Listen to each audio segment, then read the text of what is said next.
Hi, my name is Angelina Rodriguez, and this is my YouTube channel where I'm reading the Bible out loud to you in a way that's easier to understand.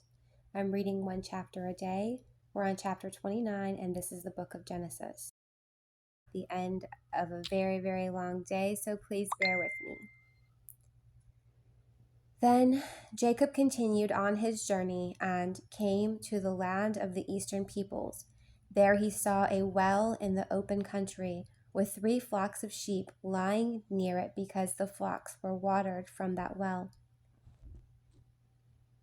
The stone over the mouth of the well was large. When all the flocks were gathered there, the shepherds would roll the stone away from the well's mouth and water the sheep. Then they would return the stone to its place over the mouth of the well. Jacob asked the shepherds, "My brothers, where are you from?"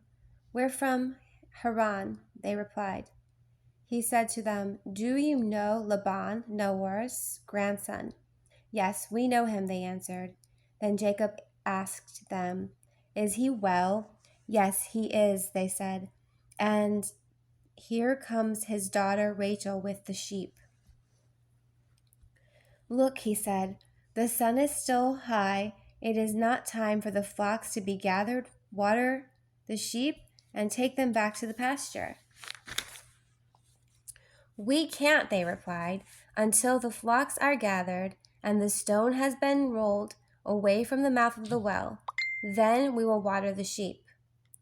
While he was still talking with them, Rachel came with her father's sheep, for she was a shepherd.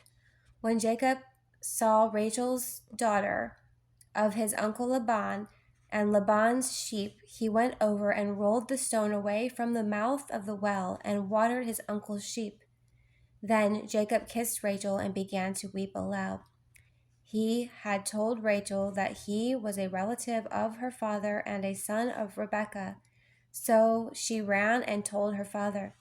And soon as Laban heard the news about Jacob, his sister's son, he hurried to meet him. He embraced him and kissed him and brought him to his home. And then Jacob told him all these things. Then Laban said to him, "You are my own flesh and blood." And Jacob had stayed with him for a whole month. Laban said to him, "Just because you are a relative of mine, should you work for me for nothing? Tell me what your wages should be." Now Laban had 2 daughters. The name of the older was Leah, and the name of the younger was Rachel. Leah had weak eyes, but Rachel had a lovely figure and was beautiful. Jacob was in love with Rachel and said, "I'll work for you 7 years in return for your daughter Rachel." Laban said, "It's better that I give her to you than to some other man. Stay here with me." So Jacob served 7 years to Rachel, and they seemed like only a few days to him because of his love for her. Then Jacob said to Laban, "Give me my wife. My time is completed, and I want to make love to her." So Laban brought together all the people of the place and gave a feast. But when evening came, he took his daughter Leah and brought her to Jacob. And Jacob made love to her. And Laban gave his servant Zilpah to his daughter as her attendant. When morning came, there was Leah. So Jacob said to Laban, "What is this you have done to me? I served you for Rachel, didn't I? Why have you deceived me?" Laban replied, "It is not our custom here to give the youngest daughter in marriage before the older one. Finish this daughter's bridal week. Then we will give you to the younger one also in return for another 7 years of work." And Jacob did so. He finished the week with Leah, and then Laban gave him his daughter Rachel to his wife. Laban gave his servants Bilhah to his daughter Rachel as her attendant. Jacob made love to Rachel also, and his love for Rachel was greater than his love for Leah. and he worked for Laban another 7 years.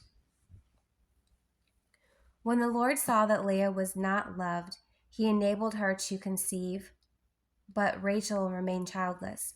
Leah became pregnant and gave birth to a son.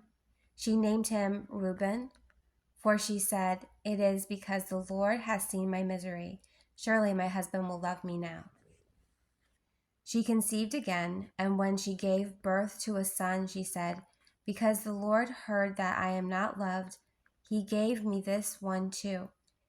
So she named him Simeon. Again she conceived, and when she gave birth to a son, she said, "Now at last my husband will become attached to me, because I have borne him 3 sons." So she named Levi. She conceived again, and when she gave birth to a son, she said, "This time I will praise the Lord," and she named him Judah. Then she stopped having children. So, I mean, as much as they're hooking up and making babies, I would think that they're pretty tight. But apparently, like, she just needed more from her husband, and so God kept blessing her with more children, and that's cool. Doesn't really say much about the wife that he loved more. I'm sure we'll hear more about Rachel as the story continues in the book of Genesis. The next chapter will be chapter 30. If you want to catch up, you can watch my other YouTube videos. I have all of the chapters, 1 through 29, and we'll be reading chapter 30 tomorrow. It's getting pretty interesting.